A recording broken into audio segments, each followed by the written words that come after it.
सुलेखा कुंभारे, जोगेंद्र कवाडे, रामदास आठवले यांच्यासारख्या बहुजन नेत्यांची मनुवाद्यांना होणारी मदत थांबवण्याकरता या नेत्यांच्या तोंडाला काळे फासण्याची मोहीम आपली प्रजा हित पार्टी राबवणार असल्याची माहिती विदर्भ राज्याध्यक्षा ज्योती मेश्राम यांनी पत्रकारांना दिली आहे।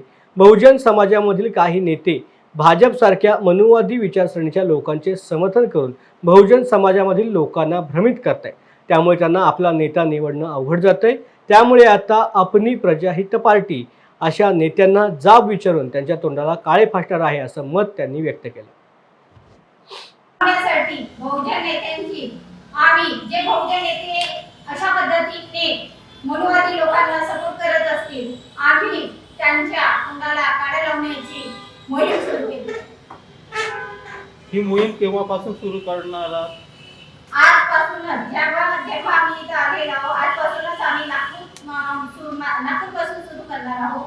तर महाराष्ट्र भरपर्यंत जिथे जिथे आमचे आपली प्रजा हित पार्टीचे कार्यकर्ते आहेत ते पण प्रत्येक वेळेस असं करणार आहे। नाही तर आम्ही सतत प्रेमाने ऐकले तर बरं, नाही तर आमची मोहीम लगातार सुरू राहणार आहे।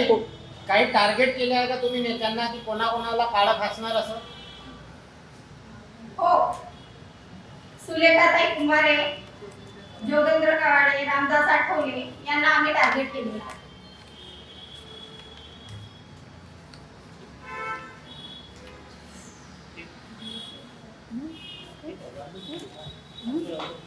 विचारा